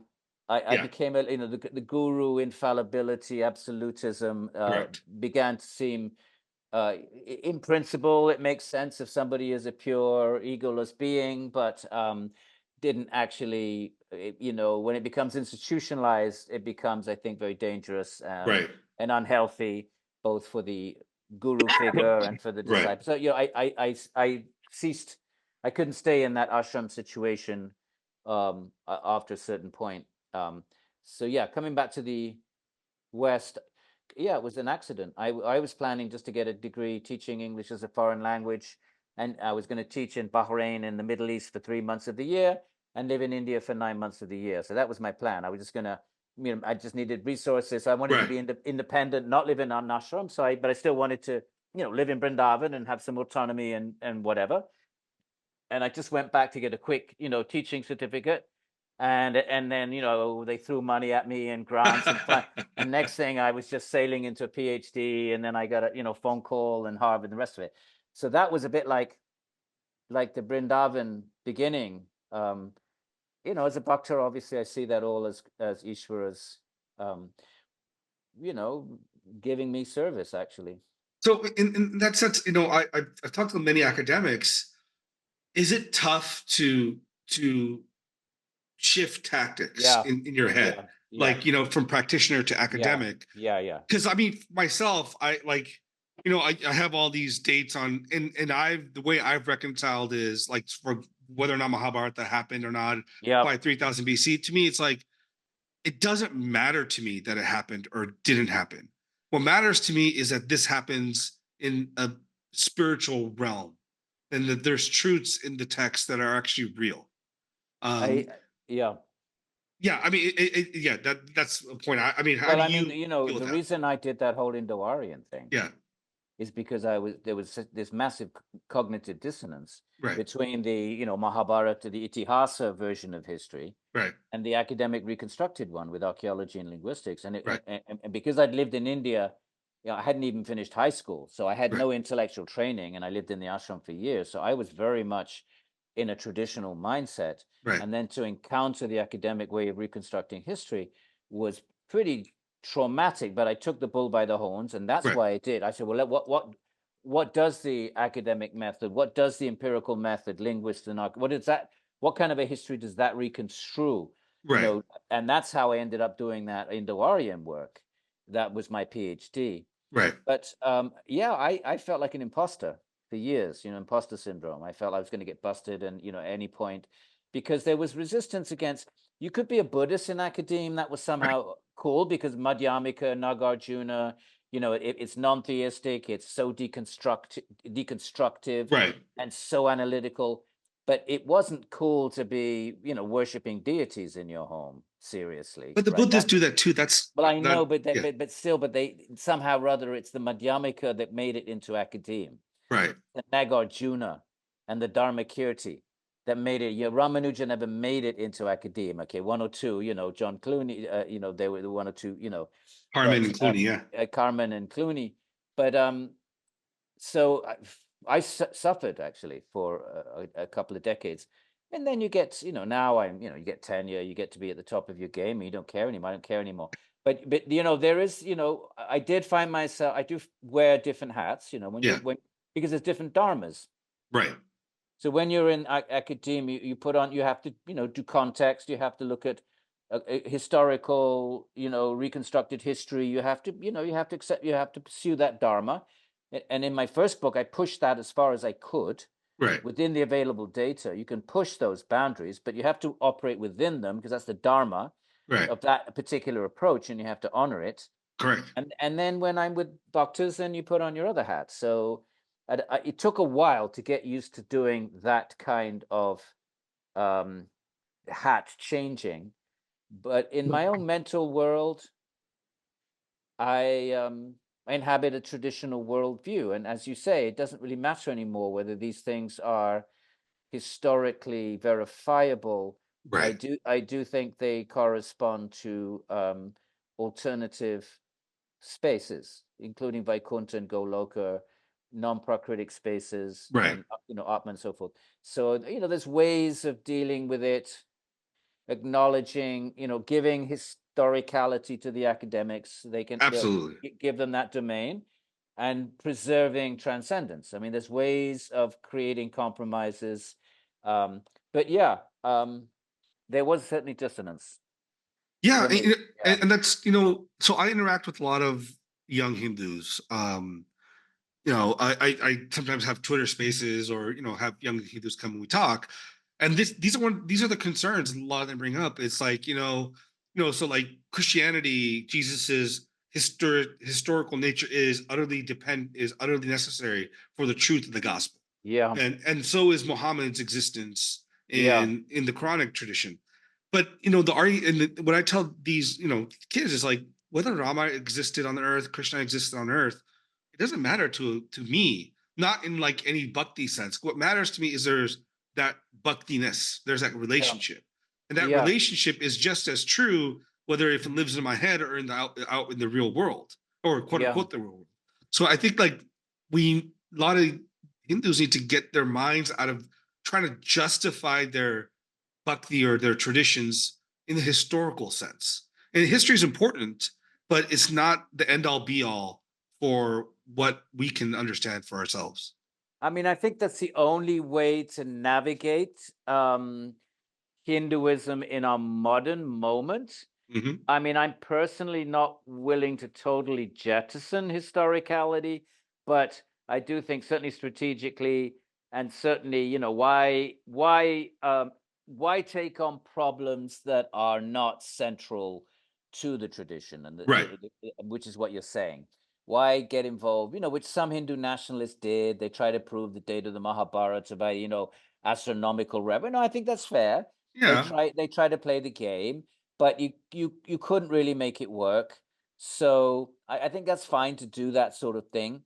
But Hinduism does not hinge on it, and I agree with you. It doesn't have the same. I mean, obviously, the notion of avatar is a claim that is historically embedded. Yeah. Um, but yes, I agree with you. The way to go is Hmm. to sort of see these things as platonic forms or something like that. In other words, they're Yeah. going on in some non-prakritic dimension, right? And in samadhi states, you can enter into those dimensions, and then you can come out and you can recount them in the form of shabda pramana, Right. and it's still valid.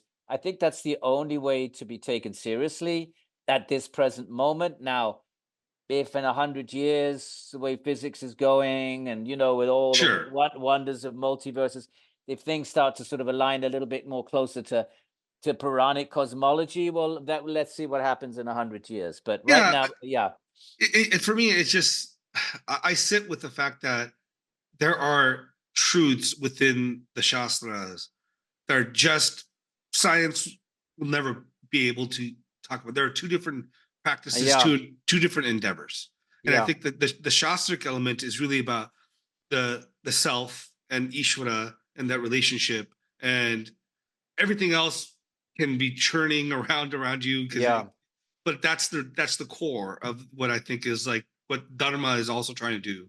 yeah, How to engage with the world in a way despite the flux, despite the instability. What yeah. value can you bring here?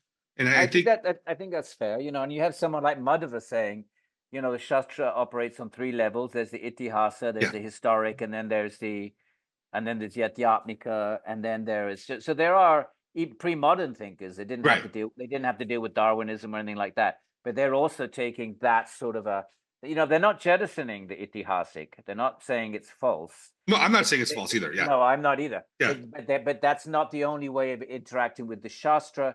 And certainly when we dialogue with non-Hindus, then the Adhyatmika is what you're promoting is the only rational way to go about communicating.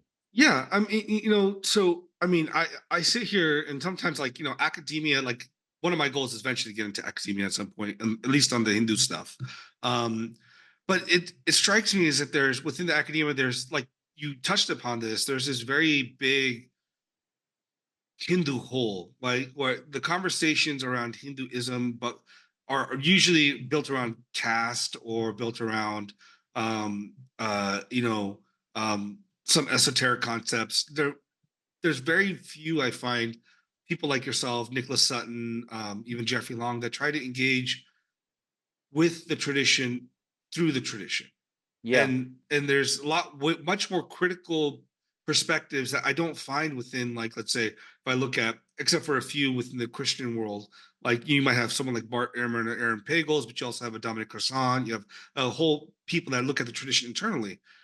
I don't see that too often within in Hindu framework, and in fact I see it only when I do see it. I see it with non-Indian, mostly non-Indian Hindus. Yeah.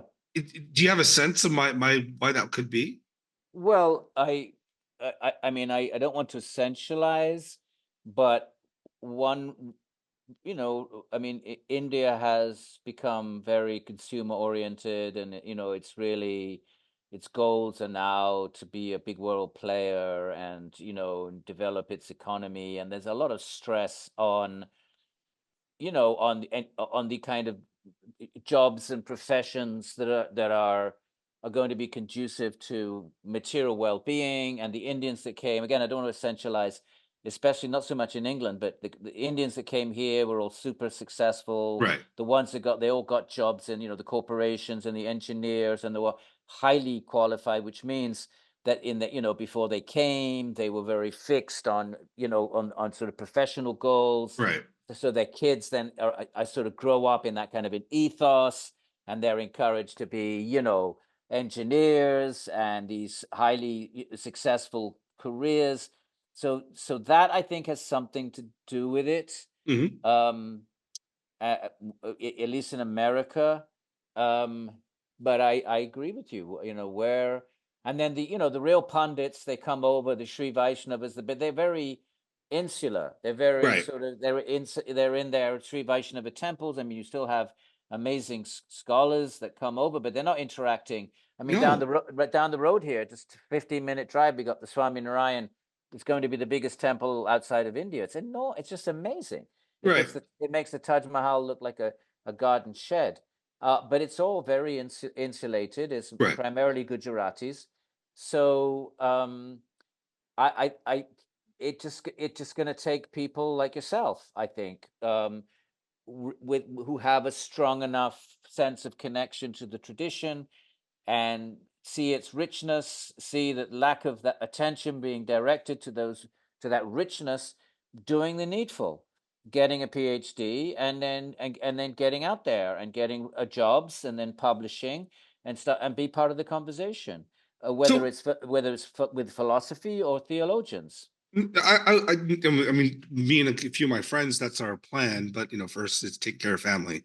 But Yeah. I want to ask you this: in being a convert, do you have a different interaction with Hinduism than I mean, in the way that I would, right? Like one of the frustrating things sometimes I feel like, and I was talking to Dr. Jeffrey Long about this, is there, nowadays we talk about, whiteness and racial elements and in relationship to religion and conversations around it.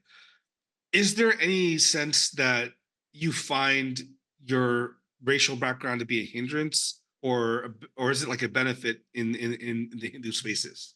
Do you mean in academe, or do you mean in Hindu spaces? Both, right? Like, so in that sense, it's like, one thing that Nicholas Sutton also told me was like he and this is the same feeling I get from you is you engage with the tradition, but you also treat it with a certain level of respect, like you're a guest in someone's house or something like that. I don't know if that makes sense to you. It doesn't make any sense to me, because, and here's why, Mukunda. I think we're, if we're going to talk about Hindu identity, Yeah. we have to, we can't conveniently forget the notion of past lives. Yes. And we do not know who you were in a past life, or who I was, or who Jeffrey Lung was, or who Nick Sutton was in a past life. Right. So Jeff Lung could have been some, Shankaracharya, who had a little relapse, who had a little affair with his secretary or something, and then had to take a little birth, But in all of those samskaras come surging back. So we don't know Right. where our samskaras are coming from. So to situate it within one life is not honoring the Hindu vision of multiple lives and continuing where you left off in past lives. So I think it's a very important point. So in that sense, who is really a Hindu, and what does that even mean if you think of a subtle body that's been transmigrating, and who knows how many lives that subtle body has been practicing yoga in the past, and so on and so forth. In academe, yes, it's suspect, because if you I don't like the word convert, because it's more of a kind of Christian, a radical kind of baptism, or or acceptance of it. But okay, if we go with that word, you're more suspect, because you're considered, if you've converted, to be more kind of fanatical or more inflexible. That if someone just grows up a Hindu, well, that's cool, it's okay, they were Hindu, and then it's okay to be taking a certain kind of insider perspective, like Vasudha Narayana or something. Okay, she's a so there is that. I don't know, but if there is any kind of a sense in academe, it would be that. In Hindu spaces, when I first went to India in the 70s and 80s, I mean, they absolutely loved it. Yeah. They loved this. I mean, they were so welcoming. I'm finding now a little bit. You have these voices coming out of sort of 101, graduate, undergraduate courses on multiculturalism, the idea of cultural appropriation, Right. which can get very silly I agree. because all cultures appropriate from each other. Yeah. And if doing yoga or being a bhakta is cultural appropriation, then what does that mean? That Indians can't wear trousers? That Indians, you know what I mean? That Indians can't drive cars? Right. And they all have to wear dhotis and ride in horse-drawn carriages. I mean, it's a bit silly. I think what we obviously if it's disrespectful, then that's fair enough. Hmm. But yeah, so I don't know if that's where you were. I don't know if that's relevant to the point. No, it absolutely is, because like this is the thing is, and this is a frustrating thing for me a lot of times, is like the so many modern concepts are coming into even having discussions. Like, think about race around this, right? Like, Yeah. just because what happened 100 years ago, 50 years ago, whatever it is. And there's some in the Hindu spaces will say things like, well, it's a white person, should they be talking for Hindus? And to me, it's like, I don't care if they're white or not white. If they're talking about a Hindu experience or Hindu ideas, anyone could talk about that. Yeah, and that seems to go against the very basic 101 I understand, basis of this thing called Hinduism, that we're not the body, we're not the body, we're not our jatis, so that we're Atman. Right. The only people that talk like that are caste Brahmins. Yeah.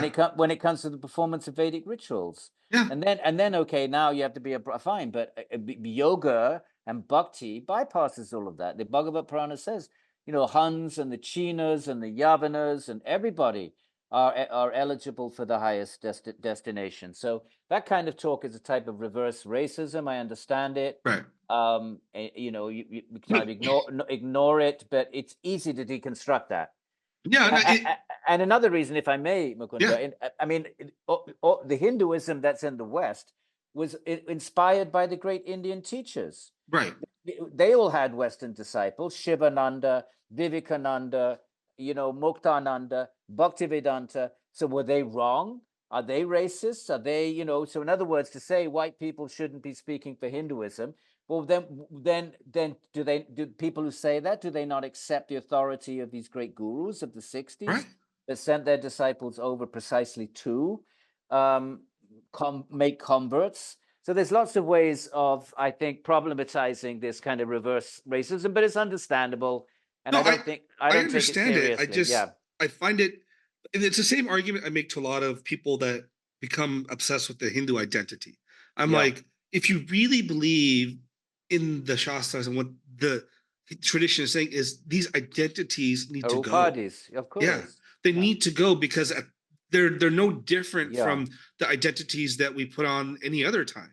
Exactly. It's ahankara. Yeah, it's all ahankara. And I'm like, Hindu identity for a purpose of being able to practice one's tradition or standing up for one's tradition is fine, but you cannot make it the end all be all. Like, if your focus is on the identity, but you don't care about learning the Shastras, you don't care about practice, what's the purpose? And then it just becomes this power game that doesn't add any value to human development. Well, it's just political at that point. Yeah. And that's one of my gripes with some of the Hindu nationalists, the way they approach it is, of course, and even now, like and this is the point you brought up earlier. My contention with a lot of the matas is, I'm like, you're so insulated. You just work with your own people. Where are you going out engaging with other communities, other cultures, other, like, putting your, we used to have a beautiful tradition of debating. Where are debaters talking to Muslims or Christians about their ideas of deity, their ideas of God, and bringing, like the point you said, like talking about rupa and the nature of beauty being so important. Where is that happening? Yeah. And I don't know. I feel like, this is why it's important to have the conversations with people like you, because I'm hoping to inspire other people to be like, I want to take that up. I want to push this forward. It's up to us. It's up to us, I mean, if we take the notion of Kali Yuga seriously, and I don't see why not, because when the sages are talking about we like to think of society as progressing, right? We think of technology, we think our lifespans are increasing. they're not thinking of degeneration in that way. They're No. taking the 4 pillars of Dharma, which is austerity, truthfulness. So there's austerity, truthfulness, cleanliness, and mercy. Yeah. They're seeing the degeneration of that. So if you look at it from that point of view, truthfulness, and we just look at our modern political moment, you cannot be truthful and be a politician. So truthfulness has become, in our own last 20 years, 10 years, truthfulness has been so massively compromised. Non-violence, look at the amount of animals that are slaughtered. Yeah. Look at the slaughter of innocent civilians in warfare. So and then cleanliness. Okay, you can say, well, we're clean, but look at what we've done to our planet. And austerity, we completely, in the Western world, we become so commodified. So if you look at the degeneration, not from the point of view of technology and increase of lifespan, but in the degeneration of the 4 pillars of Dharma, one of which is like, then you could make a case that Kali Yuga is degenerating. It's our character has degenerated in some sense, right? But those 4 qualities, Yeah. specifically the 4 qualities. So if we see that, it's up to us if we want to try to resist that, or try to be kind of benevolent, try to follow a tiny bit in the footsteps of the great rishis and the great acharyas in our own tiny little minuscule way. It's a choice we have. If we want to use our human life for that, then we can do that, and Right. and try to say what we can say according to our yata shakti, and try to channel and be mediums for some of these wisdom traditions. So it needs people to take those roles. Yeah. And somehow or other, those great gurus of the 60s did inspire. They inspired. Absolutely. They somehow or other, they planted these seeds, which have really, that really have taken some root in the Western landscape. Absolutely. So I never actually got to ask you this question. Do you belong to a particular Bhakti tradition, or are you? Yes, I'm a Gaudiya Vaishnava. Okay. So, all right, very interesting. So I've taken Diksha in the Babaji tradition of Vrindavan. So is there a difference between the ISKCON version? ISKCON is like a sub-branch of a sub-branch. So there are many branches of Gaudiya Vaishnavism. Okay. So ISKCON being one, and then there are many others. And there are different lineages. I guess the common denominator is accepting Chaitanya in some sort of way. Within the tradition, Chaitanya is accepted as an avatar of Krishna. Right. I'm not sure how comfortable I am with that claim, but I neither accept it nor reject it. I have no grounds to say, but it's not an important element. It's not part of my devotional meditation. Right. But I'm very, very much attracted by Bhav Bhakti, Rasa Bhakti. Yeah. The Vraj Lila, the idea of Narayan, of God covering his majesty in order to crawl around in the dust of Vrindavan. For me, that I cannot think of a sweeter kind of theistic vision of a Bhagavān than that. Out of love for his bhaktas, in other words, the roles change, and Bhagavān becomes the servant of the bhakta. I cannot think of a higher expression of love and a higher vision of God than the Goloka tradition, the Vrindavan tradition. So that's captured my heart. What are you going to do? I mean, that's. No, you know what's so beautiful about this is like, when I became a young man in my 20s, whatever it was. Oh, you're still a young man, Mukunda. I'm in my 40s.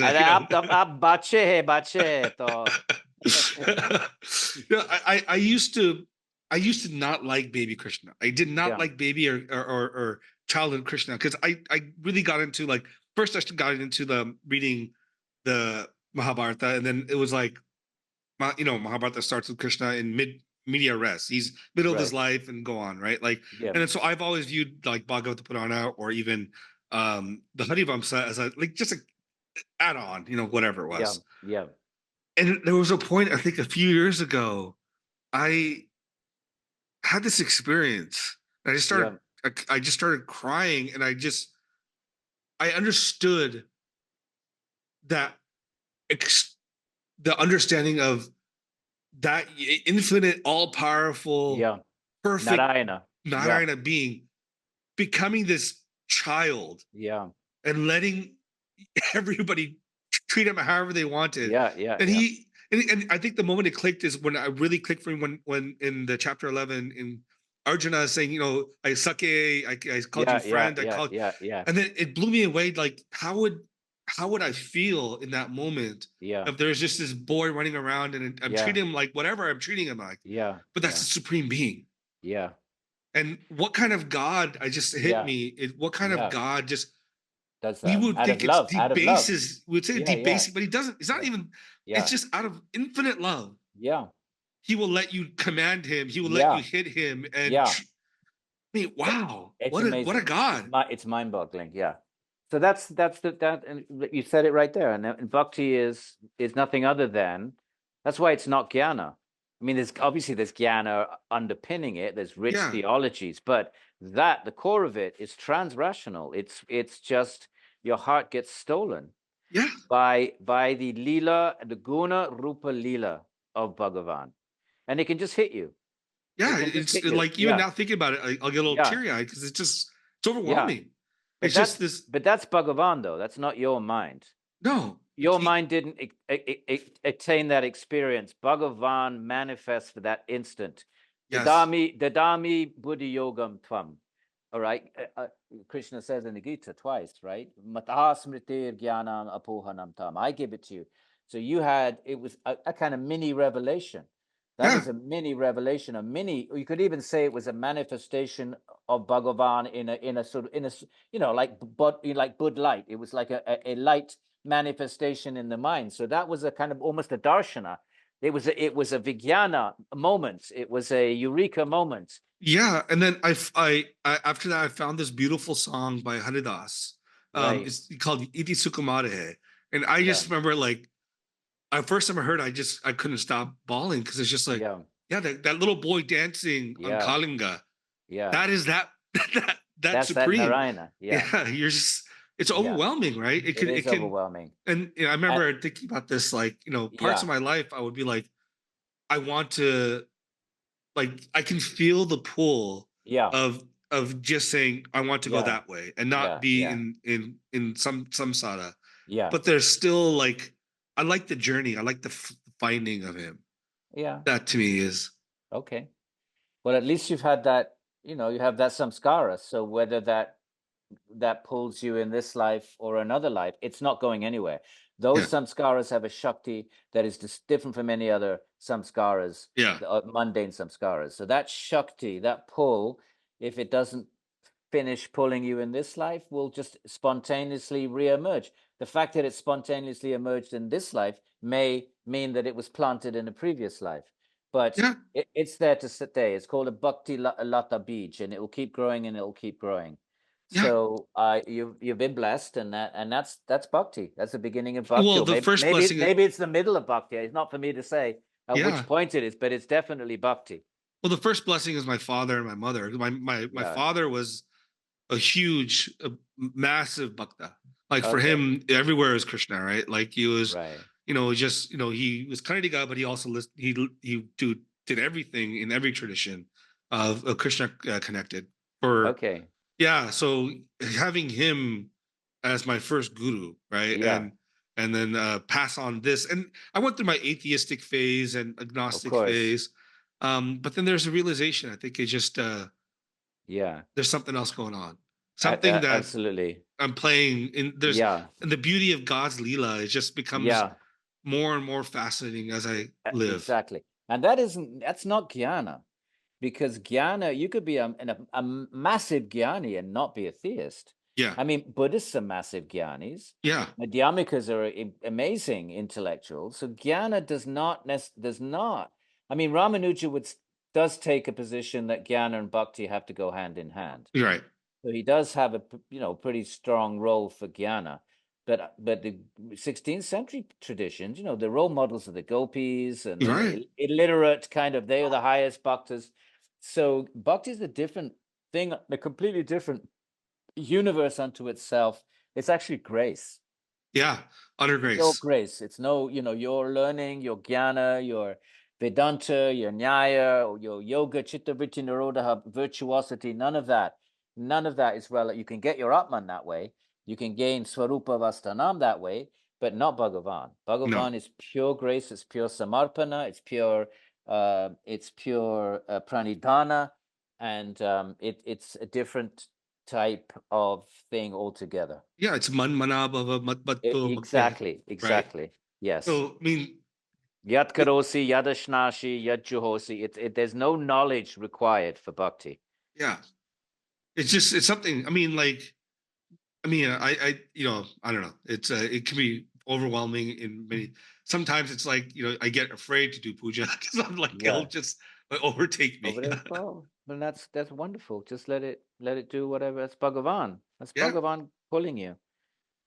So Absolutely. it's So up I mean, to it's up to us how much, whether we resist or not. yeah, and I think I resist a lot. Yeah. But he's not going to let you go, Mukunda. So No. whether we take a little detour for a life or two, there's no we are, once we have the samskara, it's a nitya samskara. Right. It Yeah. has its own shakti that is different from any other kind of samskara. Yeah. Yeah. He's that's why he's Mohana, right? He's Yeah, exactly. No, I've taken so much of your time, Dr. Bryant. Yeah. I really enjoyed this conversation. That we covered quite a bit. Do you Yeah. have any other last things you want to say to the people who are listening in, or where they can maybe reach you, or get your work? Well, I'm going to post everything. let me invite everybody. We do a svadhyaya 2 or 3 times a year. Usually 6 sessions, 2-hour sessions on a Friday night. And right now we're doing the Yoga Sutras. We're working through every single verse, and everyone's welcome to join us. So if you go onto my website, edwinbryant.org, just my name, and go in the Svadhyaya link, you can sign up for those sessions. And there's also all the videos from past Svadhyayas. So there is a 6 series on Samkhya, on Vedanta, on Nyaya, and it's all free. People can give a donation if they want, and I give half of it to my Goshala that I support in India. Otherwise, it's free. And it's all on edwinbryant.org. You're all invited. We can study together. And as I say, we've had 3 sessions ongoing now, Friday, and the next one will be the next Friday. We'll be picking up and the first pada around about 1:30. We'll be going through every single sutra. So your viewers are welcome to just join us. The link is on the website, and you can also put your name down to be informed of future svadhyayas. Absolutely. So I'm going to link your website and your books to. Yeah, just mention the svadhyaya sublink though, because that's nice to have. They can have live, and if they can't make it live, then the videos are put up. Anybody can download them. Excellent. Yeah. So no, thank you for your time, Dr. Bryant. And let's hope to have you back on at some point. Absolutely, it's a pleasure. Yeah, and who is your audience actually? Who do you? It's a mix, actually. You put this up on YouTube, or I put it YouTube, Spotify, everything. Okay. So we get a decent amount. It's growing. Okay. So yeah, Excellent. absolutely. Okay. Excellent. All right. Well, thank you so much. It was a pleasure. Thank you.